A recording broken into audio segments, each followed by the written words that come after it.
केतुम कृण्वन केतवे पेशो मरया अपेश से समुषित भिर जायथा। अगर हम बात करें नॉर्मल ऑडियंस की जिनको एस्ट्रोलॉजी के बारे में कुछ नहीं पता, उनको अगर समझना हो कि उनका साल कैसे जाने वाला है सिंपल टर्म्स में, जो भी इंसान अपने व्यवसाय में है उनकी अच्छी ग्रोथ है, धन से रिलेटेड उन्हें कभी परेशानी नहीं आने वाली, दूसरी हेल्थ रिलेटेड इश्यूज भी नहीं रहने वाले। जिस भी जातक की कुंडली में चंद्रमा मिथुन राशि में है, पहली बात तो इनके लिए सबसे बड़ी प्रॉब्लम ये आती है कि 7th हाउस में 4 प्लैनेट्स का एक साथ होना, मतलब हमारे पार्टनर से अनबन तो पक्का है। इनका बहुत बढ़िया टाइम पीरियड है कन्या राशि वालों का, चाहे वो हेल्थ रिलेटेड हो, चाहे वो वेल्थ रिलेटेड हो, चाहे वो रिलेशनशिप से रिलेटेड हो। तुला राशि वाले जातक को पहली बात तो छोटी मोटी बीमारियां लगी रहेंगी।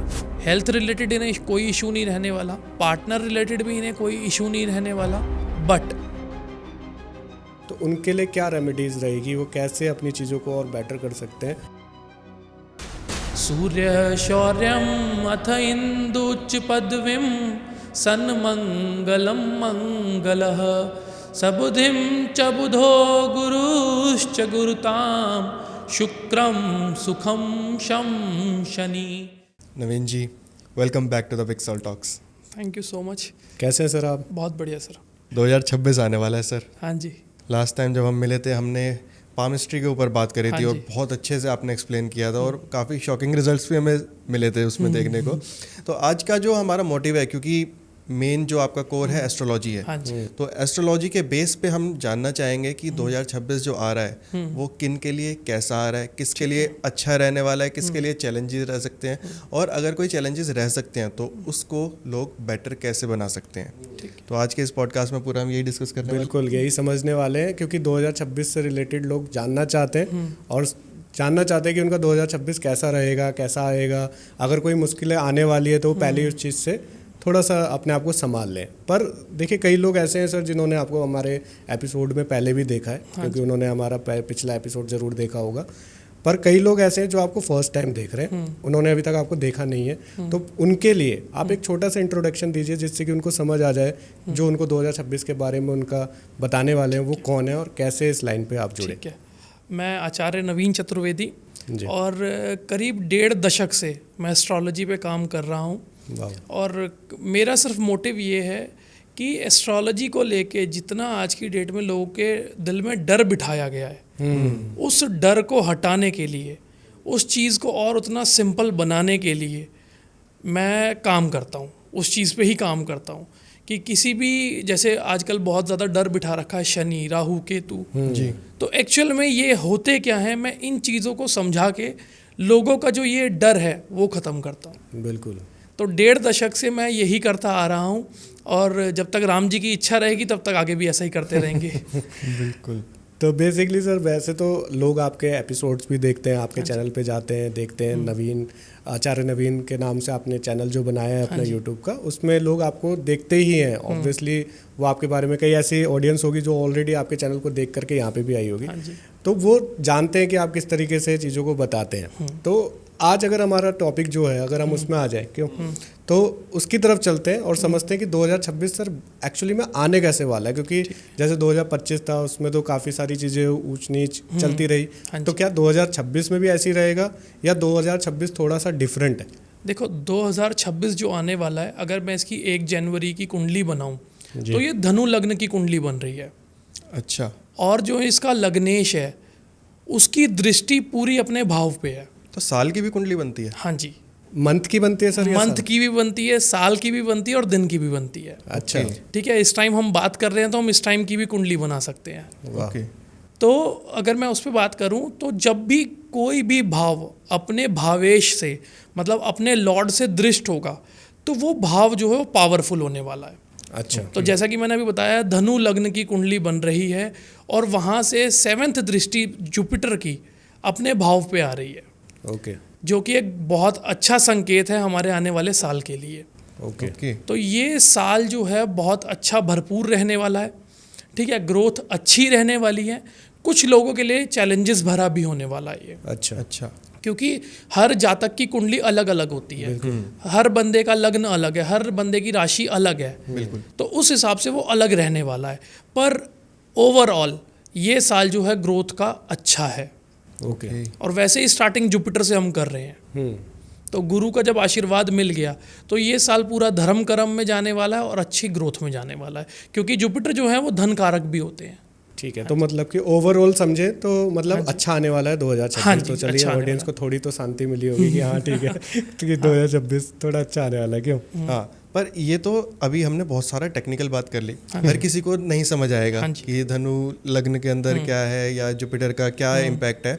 अगर हम बात करें नॉर्मल ऑडियंस की जिनको एस्ट्रोलॉजी के बारे में कुछ नहीं पता, हाँ जी, उनको अगर समझना हो कि उनका साल कैसे जाने वाला है सिंपल टर्म्स में, तो उनके लिए देखिए सिंपल टर्म्स एस्ट्रोलॉजी में आपको बेसिक तो ये है कि आपको राशियों के बारे में पता होना बहुत ज़रूरी है। जी ठीक है, अगर हम कोई भी चीज़ बताते हैं तो उसमें आपको राशि से रिलेटेड करके बताते हैं। बिल्कुल सही। ठीक है, तो ये तो एक बेसिक चीज़ है कि आपको राशियों का ज्ञान होना चाहिए। जी ओवरऑल की बात करें तो इस टाइम पे जो ग्रोथ है काफ़ी अच्छी रहने वाली है। जो भी इंसान अपने व्यवसाय में है उनकी अच्छी ग्रोथ है, धन से रिलेटेड उन्हें कभी परेशानी नहीं आने वाली। ठीक है, दूसरी हेल्थ रिलेटेड इश्यूज भी नहीं रहने वाले, क्योंकि जैसा मैंने अभी बताया 1 जनवरी की जो कुंडली बन रही है उसमें जो 6th हाउस है वो खाली है। ओके। ठीक है, रोग ऋण शत्रु का भाव है, वहाँ पे कोई भी प्लैनेट नहीं है। ओके। ठीक है, और जो उसका भावेश है, जो उस हाउस का स्वामी है, वो भी लग्न में आया है। तो इस टाइम पे जो कॉम्पिटिशन्स हैं वो भी कम होने वाले हैं। ओके। ओके। ठीक है, तो लोग जो है अच्छी ग्रोथ कर सकेंगे इस साल में। जो जॉब में है, जो जॉब करते हैं तो उन्हें अपने बॉस का सपोर्ट अच्छा मिलने वाला है। तो वो इस चीज़ से बेफिक्र रहें कि उनका आगे आने वाला साल कैसा रहने वाला है। सपोर्टिंगली उनके बॉस, उनके कलीग्स उन्हें लेके चलेंगे, और जितनी भी आपस में रंजिशें थी अभी 2025 में वो ख़त्म होने वाली हैं, क्योंकि 2025 की अगर हम बात करें तो ये मंगल का साल था। अब जो आने वाला है वो साल आएगा सूर्य का। ओके। तो सूर्य क्या है, एक सपोर्टिंग है, एक हमारी फादर लाइक फिगर है। ओके। तो इसलिए हमें जितने भी हमारे बॉस हैं, सूर्य एक बॉस का संकेत भी, हमारे लीडर का संकेत है, तो उनका जो सपोर्ट है वो हमें अच्छा मिलने वाला है। ओके, तो इसको सर अगर हम बांट दें अच्छे और बुरे में, और लोगों ने सर्च करके वो लोग बैठ ही गए होंगे कि 12 राशियां बैठ गए हों, तो अगर हम जनरल समझे और इनको 2 तरीके से बांट दें कि कौन सी ऐसी राशियां हैं जिनके लिए बहुत ही बढ़िया आने वाला, जैसे आपने बताया हाँ जी, उसमें आपने एक टर्म्स बीच में भी डाला था कि कुछ ऐसी राशियां भी हैं जिनको थोड़ा सा दिक्कत हाँ आएगी। जी। तो अभी आपने सबके लिए बताया कि पॉजिटिव है, पर नेगेटिव किसके लिए, वो एक थोड़ा सा हम अगर समझे ठीक है। उन राशियों का नाम लेकर के कि भाई कौन सी ऐसी राशियां हैं जिनके लिए ये चैलेंजिंग वाला समय हो सकता है। तो मैं पहले बता देता हूँ कि 12 भाव कैसे काउंट किए जाते हैं। भाव जो हैं हमेशा फिक्स रहते हैं, भाव चेंज नहीं होते, बट जो उसमें राशियाँ पड़ने वाली हैं वो चेंज हो सकती हैं। ओके। ठीक है, तो अब हम बात करते हैं, जैसे हमारी कुंडली है, कुंडली का सेंटर पॉइंट जो होता है वो हमारा लग्न भाव होता है, मतलब फर्स्ट हाउस होता है। ओके। तो अगर हम एंटी क्लॉकवाइज चलें तो फर्स्ट के बाद second, third, fourth, fifth, sixth, seventh, eighth, 9th, 10th, 11th and 12th, ये हो गए 12 भाव। ठीक है। अब जब फर्स्ट भाव में अगर मान लीजिए वृष राशि पड़ रही है, मतलब पहले भाव में आपका 2 नंबर लिखा हुआ है, तो उस राशि का जो, उस भाव का जो स्वामी है वो शुक्र हो गया, क्योंकि वृष राशि किसकी है, शुक्र की राशि है। ओके। ठीक है, तो ऐसे फिर वो सीक्वेंस कैसे आ जाएगा एंटी क्लॉकवाइज, 2, 3, 4, 5, 6, तो जो नंबर्स लिखे हुए हैं वो राशियां हैं। ओके। और भाव में कोई नंबर नहीं लिखा होता, ओके। तो भाव फिक्स रहेंगे, राशियां जो हैं चेंज होती रहेंगी। ठीक है। तो ये तो एक बेसिक हमने बता दिया कि भाव हम कैसे जज करें और राशियां कैसे। अब जिस नंबर की राशि में चंद्रमा बैठे हुए हैं, आप कुंडली में देखेंगे तो आपका शॉर्ट में च करके और ऊपर बिंदी लिखी होगी, तो वो डिनोट करता है चंद्रमा को। ठीक है। ठीक है, मान लीजिए आपकी कुंडली में जो चंद्रमा है वो तुला राशि में दिखाया हुआ है, ओके। तो आपकी जो राशि है वो तुला हो गई। ओके। ठीक है, आपकी राशि में 3 नंबर में दिखाया हुआ है तो वो आपकी राशि हो गई मिथुन राशि। ओके। ठीक है, तो ये तो आपका राशि का ऐसे ही अगर मीन में बैठे होंगे तो आपकी मीन राशि हो जाएगी, कुंभ में बैठे होंगे तो मतलब 11 नंबर में बैठे होंगे तो आपकी कुंभ राशि हो प्लेसमेंट जाएगी। किसी भी भाव में हो सकती किसी भी भाव में प्लेसमेंट हो सकती है, बट नंबर जो है वो आपकी राशि होती है। ओके। ठीक है, तो अब और जो फर्स्ट हाउस में राशि पड़ेगी वो होता है हमारा लग्नेश। ओके। ठीक है, जैसे पहला भाव बताया, अगर उसमें 4 नंबर राशि है तो वो आपका कर्क लग्न हो गया। ओके। तो ये हमारी एस्ट्रोलॉजी में 3 चीज़ें बताई गई हैं जो इंपॉर्टेंट चार्ट्स हमारे कहे गए हैं। एक तो लग्न कुंडली, जिसमें हम फर्स्ट भाव को लेके चलते हैं। एक होती है चंद्र कुंडली। मान लीजिए आपकी कुंडली में जो चंद्रमा है वो सिंह राशि में बैठा है, तो हम सिंह राशि को लग्न में ले आएंगे। फर्स्ट हाउस में सिंह राशि को ले आएंगे और फिर कुंडली बनाएंगे। और इसके बाद होता है हमारा D9 नवांश चार्ट। ओके। ठीक है, ये एक इम्पॉर्टेंट, ये 3 चार्ट्स होते हैं जो हमें, क्योंकि D9 चार्ट क्या है, हमारा भाग्य का। ओके। ठीक है, और हमारी कुंडली, हमारी जो D1 चार्ट है, जो हमारा लग्न कुंडली है, उसकी अंतर आत्मा वो D9 चार्ट। ये क्यों D9 चार्ट भी इंपॉर्टेंट क्यों है? मान लीजिए आपकी कुंडली में कोई प्लैनेट नीच का है। फॉर एग्जाम्पल मान लीजिए शनि आपकी मेष राशि में बैठे हुए हैं, तो शनि नीच के हो गए। अगर वो D9 में आके तुला राशि में आ जाते हैं, तो ऐसे में जो उनका रिजल्ट है वो बैलेंस्ड हो जाता है। जो नीच वाले उनके कारतत्व है वो नहीं दिखाते। ओके। तो इसलिए हम D9 चार्ट को भी लेके चलते हैं। ठीक है, ये थोड़ा सा टेक्निकल है। हाँ, मुझे नहीं लगता कि बहुत सारे लोगों को ये चीज़ समझ आ पा रही होगी, पर मुझे तो नहीं आ रही, इसलिए मैं अपने से जज कर रहा हूँ। पर अभी आपने एक बेसिक बता दिया सर। मुझे ऐसा लगता है कि कई लोग अपना चार्ट अगर खोल के बैठे होंगे तो लगन और चंद्र से तो समझ ही जाएंगे। हाँ जी, तो बेसिक यही है। हमारी आम जिंदगी में कैसा समय आने वाला है, कैसा नहीं, वो हमारी लग्न कुंडली ही हमें बताएगी। जी। तो यही आपके लिए काफ़ी है कि आप चंद्रमा और लग्न की प्लेसमेंट देख के चलें। ठीक है। ठीक है, अब जिनकी मेष राशि है, अब हम बात करते हैं 2026 की। 2026 में मेष राशि वालों पे क्या असर आने वाला है, मैं वो आपको बताता हूँ। ठीक है। अगर वो स्टूडेंट हैं तो उनकी पढ़ाई में थोड़ी सी बाधाएं आ सकती हैं, ओके। पर इससे डरे नहीं, क्योंकि उसका एक प्लस पॉइंट आपको और मिलने वाला है कि आपका भाग्य जो है आपका साथ देने वाला है। ओके। ठीक है, क्योंकि उनके 9th भाव में अगर हम देखें तो 4 प्लैनेट्स इकट्ठा हो रहे हैं, और जो कि भाग्य का एक अच्छा संकेत देने वाले हैं। अच्छा। ठीक है, तो स्टूडेंट्स के लिए हो गया, और जो प्रोफेशनली या मतलब जॉब लाइन में है उनके लिए भी ये भाग्य से बहुत अच्छा रहने वाला है। ओके। उनका भाग्य, उनका प्रमोशंस, तो ये उनकी अच्छी रहने वाली है। तो अब बात करते हैं मेष राशि वालों की हेल्थ के लिए। हेल्थ के लिए उनका अच्छा साल है। हेल्थ में इतनी मेजर प्रॉब्लम्स नहीं रहने वाली। देखिए, एटमॉस्फेयर के हिसाब से प्रॉब्लम्स आ सकती हैं छोटी मोटी। ओके। ठीक है, तो हर चीज़ हमारी कुंडली भी नहीं होती। मैं आपको ये भी क्लियर कर दूं कि जब देश काल पात्र के हिसाब से हमारी जो कुंडली है वो भी चेंज होती रहती है। मान लीजिए भाई, एक हमारी एयर में इन्फेक्शन फैला हुआ है। ठीक है, भले ही आपके कुंडली में नहीं लिखा हुआ कि आपको कुछ होना है, बट हमारे देश में वो परिस्थिति बनी हुई है। तो अगर आप उसमें सावधानी नहीं बरतेंगे, जैसे का टाइम अभी आके गया, ठीक है, अगर आप उसमें सावधानी नहीं बरतेंगे तो आपके साथ भी प्रॉब्लम्स आ सकती हैं। पर बेसिकली अगर हम एज अ हॉरोस्कोप लेके चलें तो ऐसी कोई मेजर प्रॉब्लम्स नहीं रहने वाली। कोई हॉस्पिटल की यात्रा नहीं है, कोई एक्सीडेंटल टाइम नहीं है। ओके। अब बात करते हैं मेष राशि वालों के रिलेशंस कैसे रहने वाले हैं। जो इनका 7th लॉर्ड है वो अपने से 3rd भाव में गया है। ओके। जो कि एक अच्छा इंडिकेशन है। ओके। एक रिलेशनशिप के लिए अच्छा होना। ठीक है, तो उनके रिलेशनशिप्स जितने भी हैं वो काफ़ी अच्छे रहने वाले हैं। परिवार में कोई मनमुटाव नहीं रहने वाला। हंसी खुशी वो अपनी ज़िंदगी काटेंगे 2026 वाली। तो ये साल उनके लिए चारों तरीके से अच्छा है। स्टूडेंट्स के लिए थोड़ी प्रॉब्लम हो सकती है, बट अगर वो उस पर थोड़ा सा और काम करें तो वो इस बाधा को भी टाल सकते हैं, क्योंकि ये ऐसी बाधा नहीं है कि जो ना टले। ठीक है, ये ईजिली टल सकती है। ठीक है। तो अब हम बात करते हैं वृष राशि वालों के लिए 2026 कैसा रहने वाला है। ठीक है। पहले बात तो जो बच्चे अभी जिनकी शादी नहीं हुई या हो चुकी है, दोनों के लिए एक बात कॉमन है कि अपनी मदर से रिलेशंस अच्छे रखें। अच्छा। छोटी छोटी बातों पे उनसे लड़ाई झगड़ा ना करें, क्योंकि ये उनके लिए अलगाव का टाइम है, सेपरेशन का टाइम है मदर से।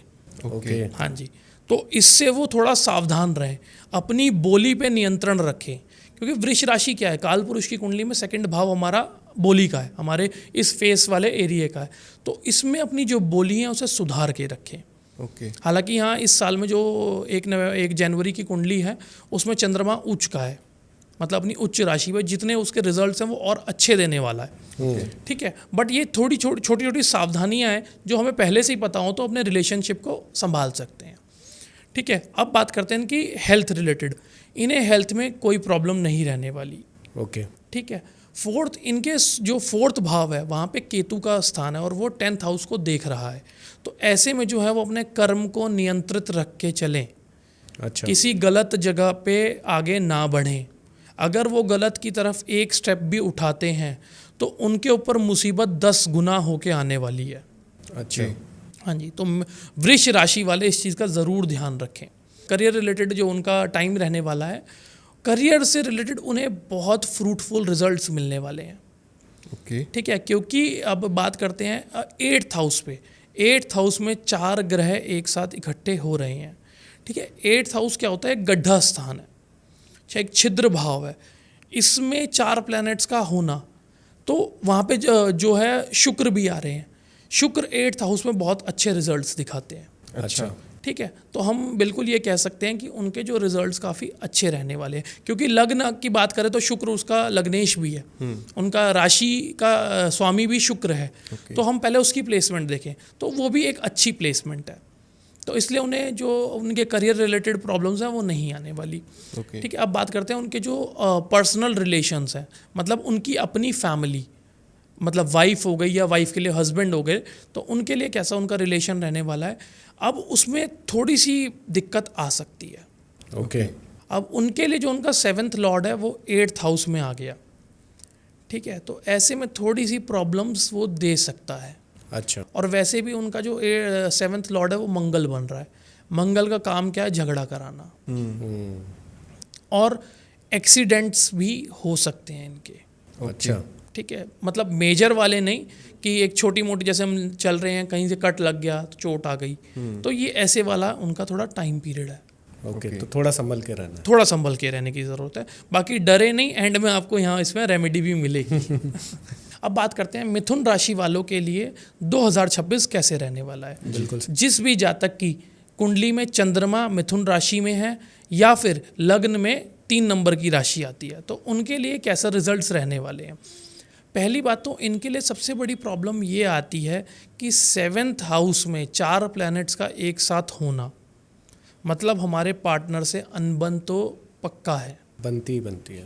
ठीक है, अनबन इसमें पार्टनर से होने की पूरी संभावनाएं हैं। ठीक है, इनसे अब इनकी हेल्थ पे अगर हम बात करें तो इनकी हेल्थ में भी थोड़ी प्रॉब्लम्स आ सकती हैं। ओके, पता क्या है, ये एक बेसिक चीज़ है। अभी मैं सिर्फ 1 जनवरी की कुंडली से बता रहा हूँ। आपकी कुंडली में जो है वो आपकी दशा कुछ और चल रही होगी। ठीक है, आपके ट्रांजिट कुछ और चल रहे होंगे, आपके जो प्लैनेट्स है वो कोई किसी और तरीके से बैठे होंगे। हाँ, हम जनरल ये इन्फॉर्मेशन, एक जनरल इन्फॉर्मेशन है कि बेसिक इन्फॉर्मेशन कि हम अपनी ऑडियंस को पहले से थोड़ा हिंट देके सतर्क कर सकते हैं कि अगर वो उस मतलब जो हम अवॉइड करने की चीज़ें अगर उस तरफ जा रहे हैं तो हमारे साथ क्या क्या हो सकता है। रुक जाओ, वहीं रुक जाना चाहिए हमें। और सबसे बड़ा हम उन्हें एक प्रॉफिट उन्हें ये हो जाएगा, उन्हें यहाँ से रेमेडी मिल जाएगी आज ही, हाँ, तो वो सतर्क हो जाएंगे। तो रेमेडी भी अपना काम करेगी और उन्हें भी अपना काम करना चाहिए। बिल्कुल सही। तो अब हम बात कर रहे थे मिथुन राशि वालों के ऊपर उनकी हेल्थ रिलेटेड। तो हेल्थ रिलेटेड थोड़ी सी प्रॉब्लम्स आ सकती हैं। ओके, ठीक है, क्यों? क्योंकि जो बुध है, मिथुन राशि का स्वामी जो बुध है वो 7th हाउस में आता है। 7th हाउस हमारा मारक स्थान होता है। ओके, और वो साल के स्टार्टिंग में ही मारक भाव में आ रहा है, तो थोड़ा सा सतर्क रहने की ज़रूरत है। और यहाँ पे अगर हम इस कुंडली में देखें तो केंद्राधिपति दोष भी बन रहा है।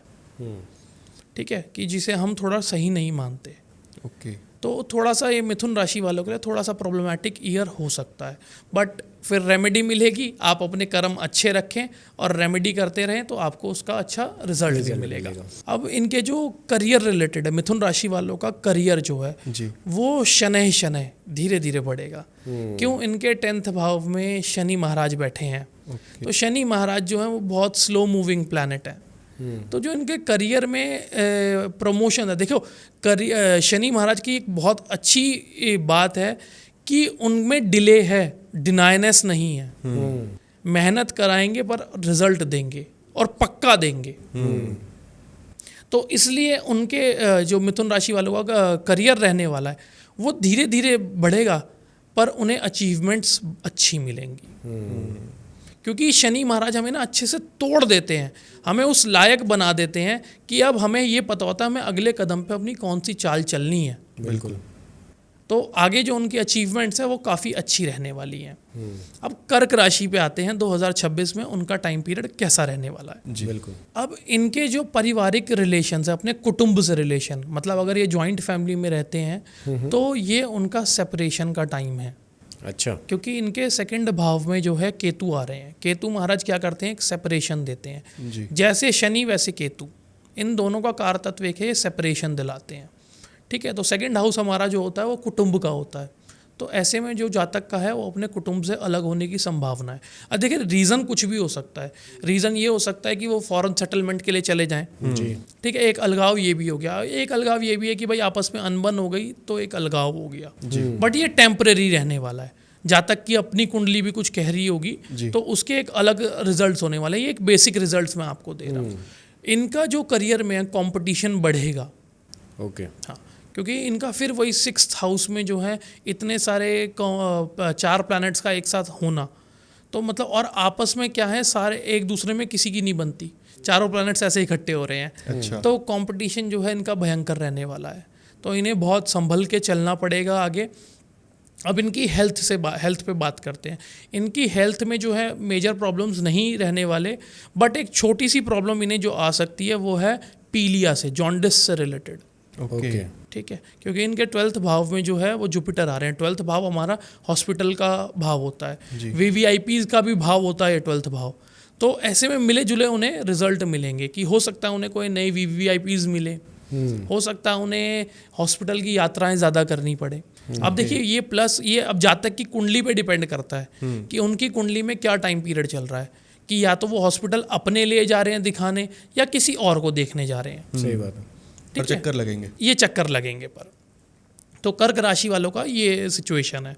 अब इनके रिलेशनशिप पे बात करते हैं।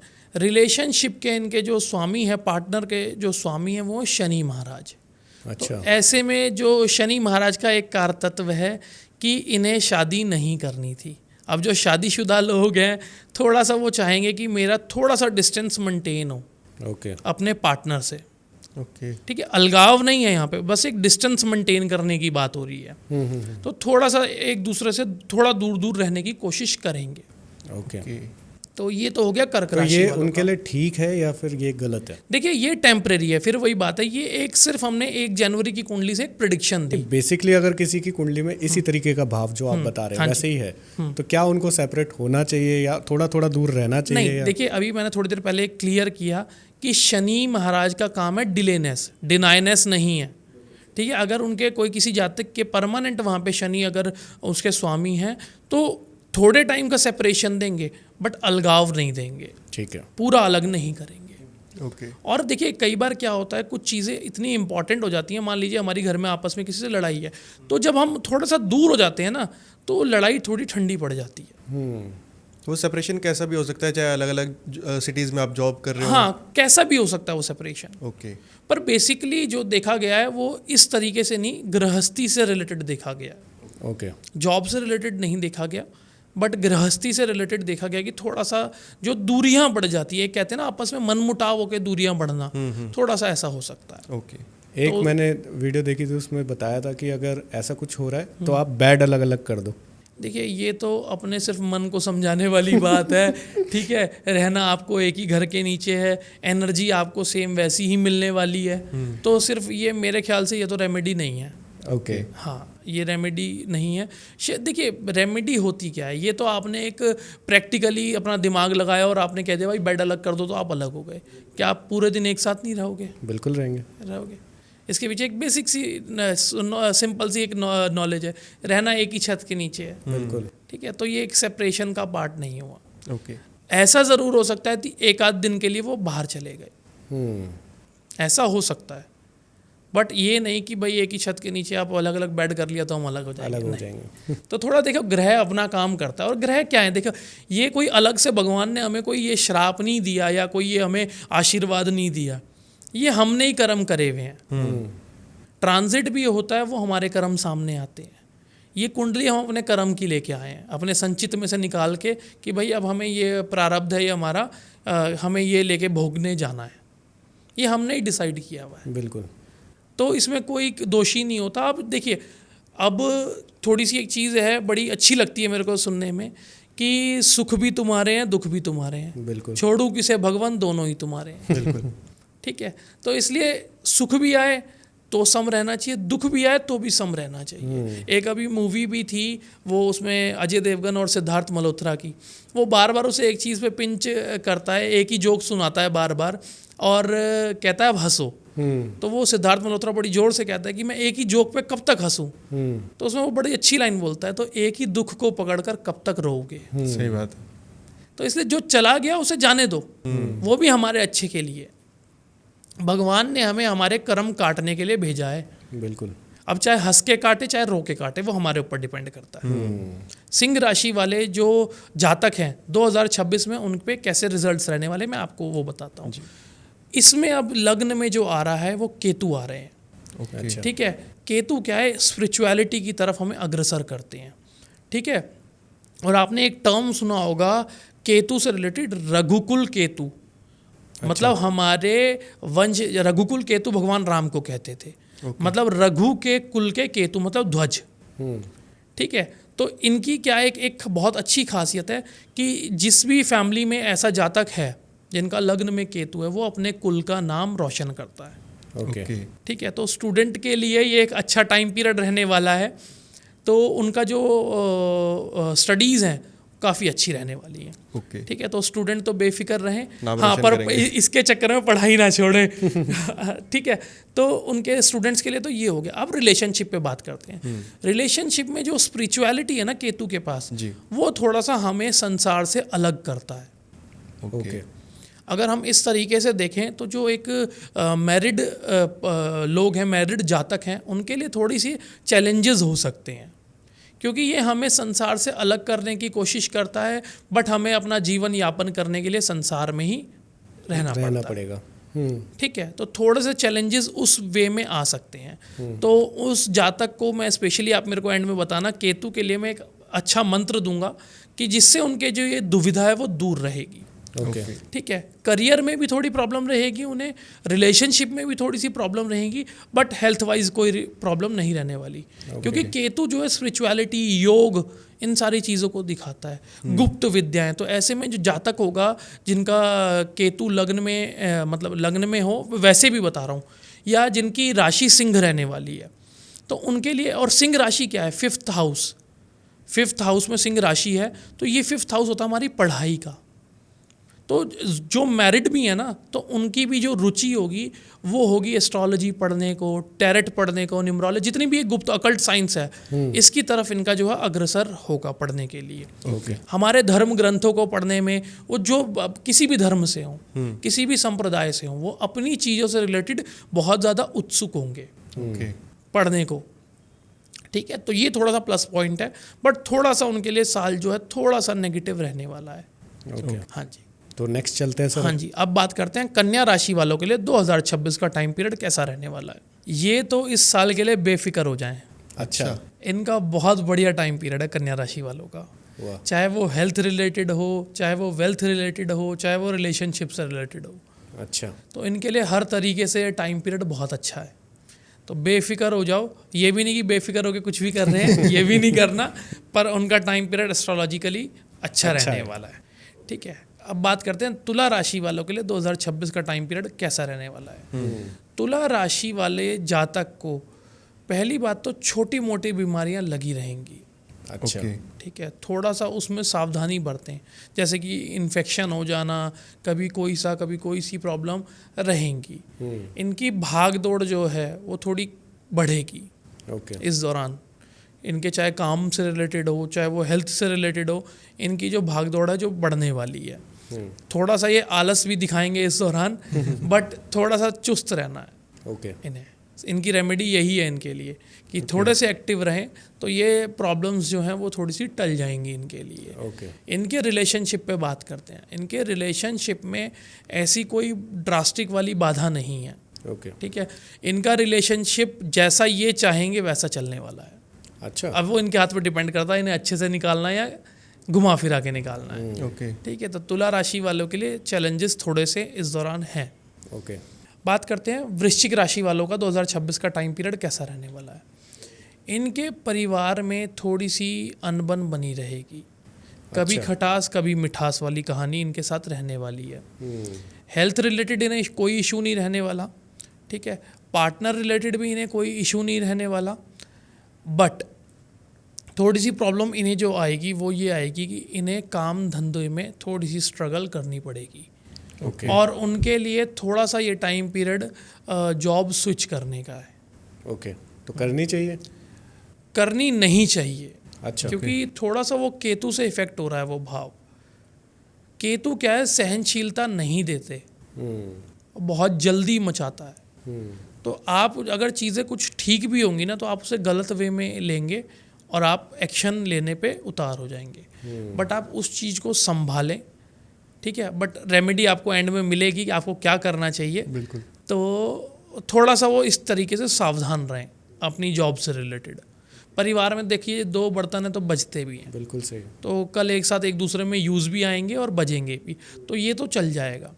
हेल्थ रिलेटेड भी कोई ऐसी मेजर प्रॉब्लम्स नहीं है, पार्टनर रिलेटेड भी ऐसी मेजर प्रॉब्लम नहीं है, बट थोड़ा सा करियर रिलेटेड थोड़ी सी प्रॉब्लम्स आ सकती हैं। एक अच्छी भली ज़िंदगी में थोड़े से ब्रेक लग सकते हैं, तो उसके लिए वो सावधान रहें। उन्हें अपने दिमाग से डिसीज़न सोचें पहले, उसके बाद आगे का एक्शन लें, ठीक है। तो इसमें जल्दबाजी बहुत होगी, तो वो जल्दबाजी ना दिखाएं। अब बात करते हैं धनु राशि वालों के ऊपर।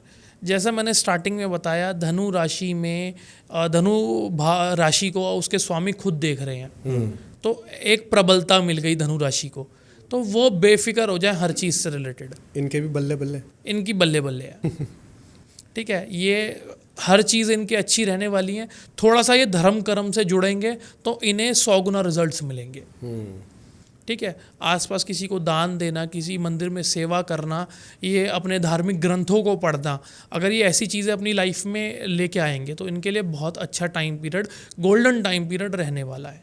ओके। तो धनु राशि का तो ये वो है। अब बात करते हैं इसके बाद मकर राशि के ऊपर, जी। जिसकी भी राशि 10 नंबर की है या लग्न में 10 नंबर लिखा हुआ है, उनके साथ क्या रिजल्ट्स रहने वाले हैं 2026 में। मकर राशि वाले जातक को थोड़ी सी प्रॉब्लम अपने पार्टनर से रिलेटेड आ सकती हैं, ओके। ठीक है। पार्टनर के साथ थोड़ी सी सावधानी बरतें, ठीक है। उनसे झूठ ना बोलें, क्योंकि ऐसे में जो कॉम्बिनेशंस हैं वो थोड़े ऐसे बन रहे हैं कि ऐसे में पार्टनर से ना जो झूठ बोलने के पीछे लड़ाइयाँ बहुत होती हैं। ओके। हाँ जी, तो उससे सावधानी रखें। करियर वाइज अगर बात करें तो थोड़ा सा पराक्रम, वही क्योंकि मकर राशि शनि महाराज की है और शनि महाराज 3rd हाउस में। 3rd हाउस क्या दिखाता है? पराक्रम, ठीक है। और छोटी मोटी यात्रा 3rd हाउस इसे डिनोट करता है। तो ऐसा में हम ये कह सकते हैं कि उनका जो टाइम पीरियड है, हो सकता है कि उन्हें बाहर अपने जॉब से रिलेटेड टूर के लिए जाना पड़ जाए, ठीक है। इससे 2 काम होते हैं, जो पार्टनर से थोड़ा सा झूठ वगैरह बोलने का हिसाब किताब वो थोड़ा अलग हो जाता है, आप अपने टूर भी कराते हैं, बट चांसेस वहाँ जाके कोई गलत एक्शन ना लें, ओके। क्योंकि इसमें थोड़े से रिलेशंस बिगड़ने के चांसेस रहते हैं। ओके। तो इसका ध्यान रखें। हेल्थ वाइज कोई प्रॉब्लम नहीं है, हेल्थ रिलेटेड उन्हें कोई प्रॉब्लम नहीं रहने वाली, सब अच्छा रहने वाला है। उसके बाद बस ये 2 पॉइंट्स हैं जहां उन्हें ध्यान देने की ज़रूरत है। अब बात करते हैं कुंभ राशि के ऊपर। जी। कुंभ राशि वालों के लिए सबसे पहली बात मैं ये कहूँगा, झूठ बोलने से बचें और दूसरा गलत संगत से बचें, क्योंकि यहाँ पे कुंभ राशि वालों के लिए राहु महाराज उनके लग्न में, मतलब उनकी उसी भाव में बैठे हुए हैं। ओके। तो राहु महाराज थोड़ा सा भ्रमित करते हैं। कोई भी अगर ये पेपर साइन कर रहे हो तो उसे पहले बहुत बार पढ़ें अच्छे से, नहीं तो यहाँ पे आपके लिए घमासान खड़ा हो सकता है ओके। पेपर साइनिंग रिलेटेड चीज़ों से, क्योंकि राहु महाराज क्या भ्रम पैदा करते हैं। हमें अच्छा लग रहा है पर उसके पीछे कुछ और होने वाला है। तो ऐसा जातक ये ना सोचे कि जो मैं कर रहा हूँ वो सही करने जा रहा हूँ। किसी अच्छे सलाहकार से सलाह लें कि मुझे ये काम करना चाहिए या नहीं, उसके बाद अपने काम को अंजाम दें। नहीं तो उनका थोड़ा सा अपने जॉब से रिलेटेड और इन चीज़ों में उन्हें प्रॉब्लम आ सकती है।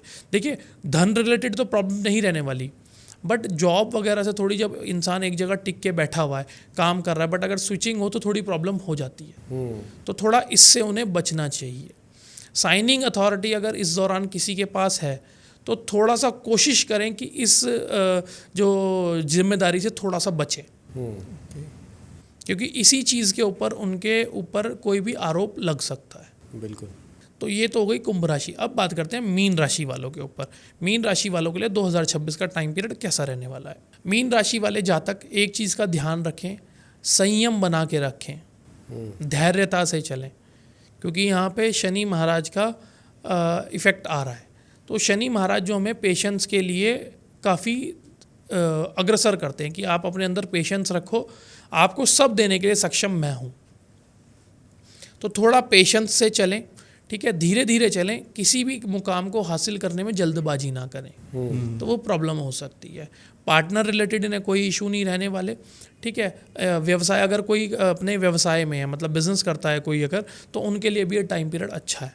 ओके। तो बाकी और कोई प्रॉब्लम मीन राशि वालों में नहीं है, सिर्फ एक गाइडेंस है कि पेशेंस से चलें। ओके। तो ये तो 12 राशियों के बारे में उनके एक बेसिक जो रहने वाला साल, ये मैंने आपको बताया। ओके। तो सर देखिए, सब लोगों ने अपनी अपनी राशियां अब सुनी होगी, और वो कहीं ना कहीं उनके माइंड में भी और जो मेरे माइंड में भी चल रहा है कि अगर किसी के लिए आपने ख़राब या थोड़ा सा स्ट्रगल वाला बताया है, तो उनके लिए क्या रेमेडीज़ रहेगी, वो कैसे अपनी चीज़ों को और बेटर कर सकते हैं और उन चीज़ों को ठीक कर सकते हैं अगर वो ख़राब हो रही हैं तो। ठीक है, तो मैं आपको एक नवग्रह की स्तुति बताता हूँ। इसका पाठ जो भी मैंने 12 राशि सभी जातक करें, तो उनके लिए जो भी उनकी लाइफ में नेगेटिव पॉइंट आने वाला है वो कम हो जाएंगे। ओके। ठीक है, तो जो स्तोत्र है वो ये है: सूर्य शौर्यम अथ इंदुच पदवीम सन्मंगलम मंगलः सबुधिम च बुधो गुरुश्च गुरुताम शुक्रम सुखम शम शनि राहुर्बाहुबलं करोतु सततं केतुः कुलस्य उन्नतिं नित्यं प्रीतिकरा भवन्तु मम ते सर्वे अनुकूला ग्रहा। ये इनके लिए रेमेडी है। ओके। ये आपको अपनी डेली लाइफ में भी मंत्र को, अपनी स्तुति को जोड़ना चाहिए किसी भी पूजा पाठ से पहले। ओके। क्योंकि पूजा पाठ क्या है, जब तक ये हम 9 ग्रहों को शांत नहीं करेंगे, जैसे आपने कई बार सुना भी, स्टार्टिंग में सुना होगा, ब्रह्मा मुरारी त्रिपुरांतकारी भानु शशि भूमि सुतो बुधश्च गुरु शुक्र शनि राहु केतवा सर्वे ग्रह शांति करा भवंतु। ठीक है, तो क्यों 9 ग्रहों को पहले शांत करना ज़रूरी है? क्योंकि हमारे ये क्या 9 ग्रह क्या हमारे कर्म हैं, हमारे कर्म ही हमारी चीज़ों में बाधा डालते हैं और वही बाधा वो कर्म हमारे हटाते हैं। तो इस स्तुति से क्या होगा कि जो हमारे रास्ते की बाधाएं हैं वो हटेंगी। ओके। तो सब जातक को ये करनी चाहिए। और दूसरा मैंने एक प्लस पॉइंट बताया था केतु वालों के लिए जी। तो केतु के लिए ये मंत्र है, जो हर जातक कभी भी दुविधा में फंसे तो इस मंत्र का उच्चारण करे, वो उस दुविधा से बाहर आ जाएगा। तो मंत्र है: केतुम कृण्वन केतवे पेशो मरया अपेश से समुषिद भिर जाय था। ओके। तो इस मंत्र का जाप करें। अगर नहीं पढ़ सकते तो YouTube पे या किसी भी ऐप पे आप जाके इस मंत्र को ढूंढें, आपको मिल जाएगा। या फिर सर की इस क्लिप को कट कर लीजिए। हाँ जी, आप उसे भी सुन सकते हैं। बिल्कुल। तो सर 2025 में हमने सुना था कि 4 मेजर प्लैनेट्स ने ट्रांजिट किया है, राहु, केतु, शनि एंड जुपिटर। उसकी वजह से काफ़ी सारे इम्पैक्ट्स हमने देखे वर्ल्ड वाइड। काफ़ी वॉर्स हुई, हाँ जी, फ्लड्स की काफ़ी जगह पे प्रॉब्लम्स आई। तो क्या 2026 में भी कोई ऐसे मेजर ट्रांजिट्स हैं या ऐसे कुछ चीज़ें हमें देखने को मिल सकती हैं? नहीं, कोई भी ऐसा ट्रांजिट नहीं रहने वाला। देखिए, मार्स का, अगर मार्स की हम बात करें तो मार्स हर 45 दिन के आसपास अपनी राशि परिवर्तन करते हैं जी। बट अगर हम बात करें राहु, केतु, शनि और बृहस्पति के ऊपर, तो इनका कोई भी ऐसा ट्रांजिट नहीं आने वाला है। ओके। ठीक है, तो लोग इस चीज़ से बेफिक्र रहें, क्योंकि ये क्या है, ये जो शनि है वो 2.5 साल बाद राशि परिवर्तन करते हैं और जो जुपिटर, राहु, केतु है 1.5 साल बाद राशि परिवर्तन करते हैं। तो 1.5 साल का टाइम पीरियड जो है सेम लगभग वैसा चलता है। उनकी डिग्रीज में परिवर्तन आते हैं, उनके नक्षत्रों में परिवर्तन आते हैं, तो जो हमारी समस्याएं उसमें समाधान हमें मिलना स्टार्ट हो जाते हैं। ओके। हाँ जी, तो ट्रांजिट इनका 1.5 साल में होता है, तो 2026 में ऐसा कोई मेजर ट्रांजिट नहीं आने वाला है। Thank you so much sir. आज हमें समझ आया कि चलो काफ़ी सारी राशियों के बारे में आपने बताया, जैसे कि कन्या की अगर हम बात करें तो कन्या वालों की तो बल्ले बल्ले होने वाली है। हाँ जी। तो इसी तरह से आई होप कि सबका आने वाला साल अच्छा जाए। जो आपने रेमेडीज़ शेयर करी हैं, लोग उनको फॉलो करें, अपना साल और अच्छा बनाएं, और जिनके लाइफ में थोड़े से चैलेंजेस हैं वो थोड़ा सा संभल के रहें। थैंक यू सो मच ये सब शेयर करने के लिए। थैंक यू जय सिया सर। जय सिया राम सर।